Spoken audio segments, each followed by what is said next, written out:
second inauguration of Barack Obama. This is NBC Nightly News with Brian Williams, reporting tonight from Washington. And good evening from Capitol Hill, where President Barack Obama has been inaugurated for a second term in office. And while the contrasts to his first inauguration 4 years ago were obvious and numerous, it was still a sight to behold here today, a uniquely American spectacle. Not a peaceful transition of power, but a continuation of a presidency. And the 44th president took the occasion in one of the shorter speeches of its type of the modern era to lay out a second-term agenda. It was at times a challenge, a call to action, a reaffirmation, a call for equality, and it capped off another historic day for the newly re-elected president. I, Barack Hussein Obama, do solemnly swear. For the 44th president of the United States, his position already cemented in the history books, this was the crowning moment. His reward after a bruising campaign, his entry into the even more exclusive club of two-term presidents. Thank you.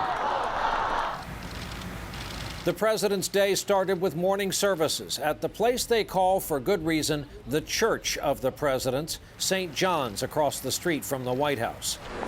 Across Washington, hundreds of thousands of people were already beginning to gather on the National Mall. As the Obamas left church, choirs performed at the Capitol for the early arrivals. This land was made for you and me.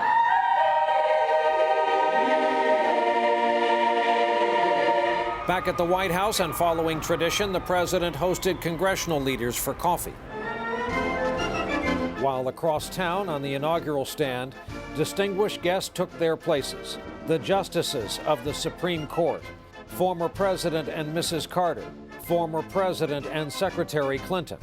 At mid-morning, the presidential procession left the White House and made its way to the Capitol. A journey of just under 2 miles, though the political distance lately has been much greater. Thank you. I miss this place. At the Capitol, the assembled crowd got its first glimpse of the Obama family. Daughters Malia and Sasha, everyone remarking at once how much they've grown since this same event 4 years ago. Then First Lady Michelle Obama. And finally, the man of the hour. Ladies and gentlemen, the President of the United States, Barack H. Obama. In honor of Martin Luther King Day, the inaugural invocation was delivered by Myrlie Evers Williams, widow of the slain civil rights leader Medgar Evers. 150 years after the Emancipation Proclamation and 50 years after the March on Washington, we celebrate the spirit of our ancestors. Vice President Biden was sworn in by Supreme Court Justice Sonia Sotomayor. So help me God. So help me God. Congratulations.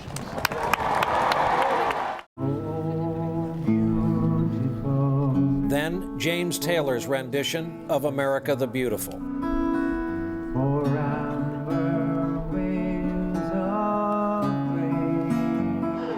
And then the moment was at hand.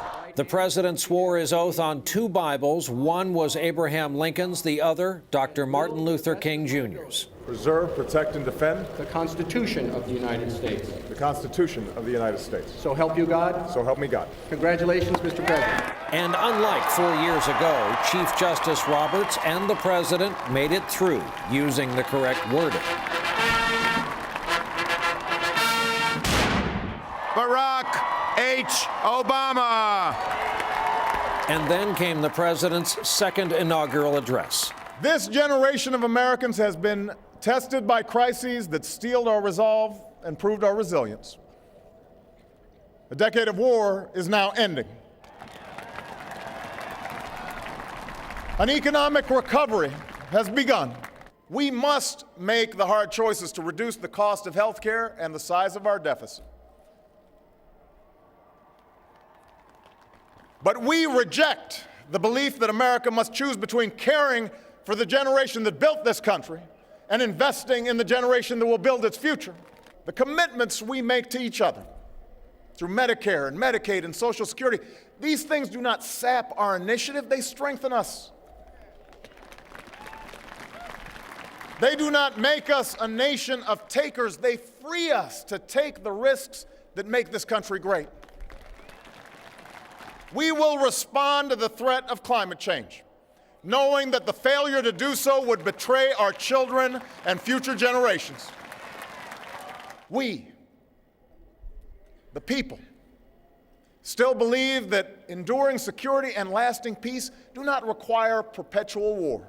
And we must be a source of hope to the poor, the sick, the marginalized, the victims of prejudice.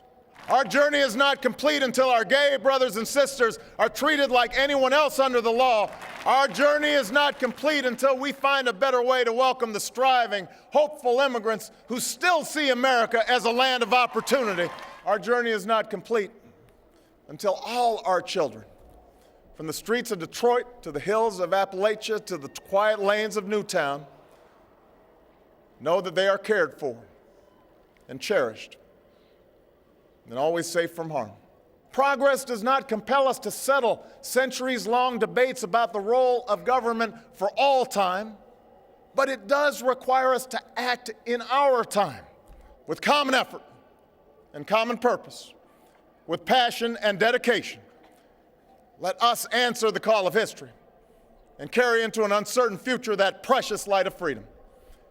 Thank you, God bless you, and may He forever bless these United States of America. Following the president, the music, poetry, and pageantry of the day, beginning with Kelly Clarkson. Let freedom ring. Then poet Richard Blanco. The I Have a Dream, we all keep dreaming. And Beyonce. And the home of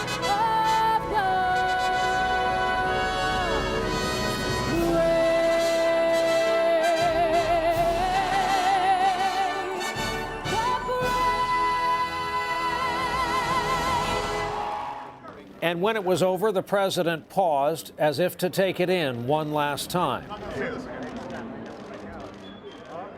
Then it was back to business, a signing ceremony making cabinet nominations official. Senator Reid was given the pen from the president's pocket. And that's yours. Followed by a congressional luncheon in the Capitol Statuary Hall. Lobster and bison and apple pie and talk of getting along. If you don't like the food, you can't blame it on one party or the other. Cheers. Thank you, everybody.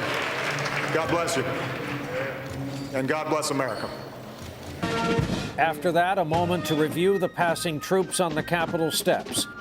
Then into the motorcade, and the whole caravan headed back to the White House, with a lot of folks waiting to see them along the way. Today's inaugural parade extended a tradition that started with George Washington himself. It included a more recent tradition in our modern age of lockdown security, actually getting out of the car and walking. Jimmy Carter started it 36 years ago. It's been done just about every time since. Today was no exception. For a president who complains that his job often keeps him from being out among the people, it's about as close as the Secret Service would allow for today.